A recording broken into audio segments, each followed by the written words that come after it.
According to a new report, in an average week, as many as 1,000 veterans who have mental health issues are going to VA facilities to seek help. And as we know, PTSD doesn't differentiate by gender. Now, here's the story of one female veteran with PTSD who is a beacon of hope for others.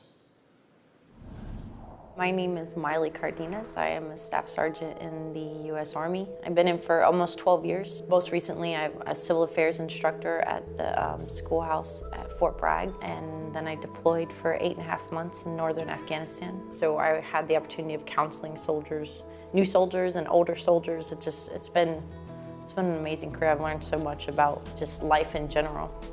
I was recently going through my exit physicals and I was diagnosed with severe PTSD. Throughout my journey, I had to learn to accept myself and all my flaws. So I have on my arm that I'm perfectly flawed, and it's a reminder that for all the uncontrollable factors in life, you have control of a few things, and your attitude is one of them, and what your positivity and how much drive you have. So you can only share what you know. When someone's exiting out, you have to talk to them and say, this is something that you can get help for. There's a huge stigma attached to the word disorder, and until you start researching it yourself and you realize what it really means, most people won't go get help. Most people won't even identify it. In fact, I'm starting to see there's a trend with a lot of service members coming back with these TBIs and this PTSD, what they turn to, how they deal with it, and if they don't have anything there to help them cope.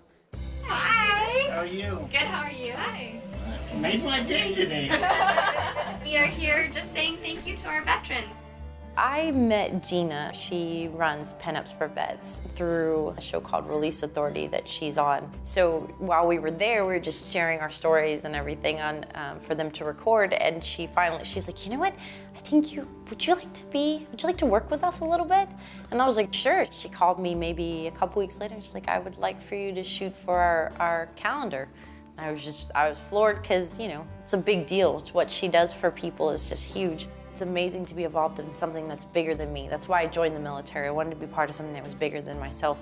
And they're using the funds from the calendar to buy, you know, equipment for hospitals, for rehab, and they do so much. And it's great to be a part of her vision. She is, you know, Gina's an amazing person to sacrifice this much of her time for something. Life has led me to this point to share my story and hopefully motivate other people. I live for the emails I get every day that tell me, oh my God, I did this at the gym today. Oh my goodness, I spoke to my mom for the first time in 5 years because of something you said. And I've had to learn how to say just thank you, because I always try to turn it back around on them and say, no, you did that. And you know,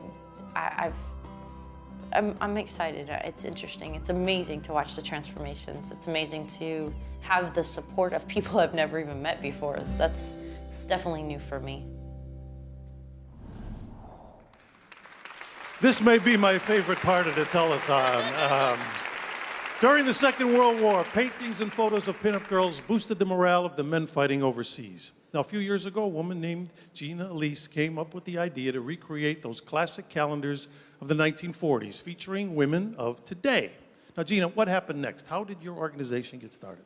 Well, I really wanted to do something to help out, and I am the granddaughter of a World War II Army veteran, and there was a lot of vets that were coming back from Iraq and Afghanistan with, you know, PTSD, TBI, physical injuries, and I thought, what can I do to help? And I've always been a huge fan of the pinup girls of World War II. So I created a fundraising pinup calendar called Pinups for Vets, and we produced the calendar to raise thousands of dollars to buy rehab equipment for VA and military hospitals across the U.S. And we're currently in the middle of a 50-state hospital tour where we get dressed up as pinups, and we literally go bed to bed delivering these Pinups for Vets calendars as gifts of appreciation to the hospitalized veterans. Great, and this is also a nice break from looking at Alan, Alda, and I for the last 3 hours. And over the past 2 days, thank you very much, all you lovely ladies, thank you. That got me flustered. Over the past 2 decades, Trace Adkins has shared with the world his talent as a country music singer, as an author, as an actor in films like The Lincoln Lawyer, and even as a contestant and winner on All-Star Celebrity Apprentice. With a message for everyone watching the Homeward Bound Telethon, here is Trace Adkins.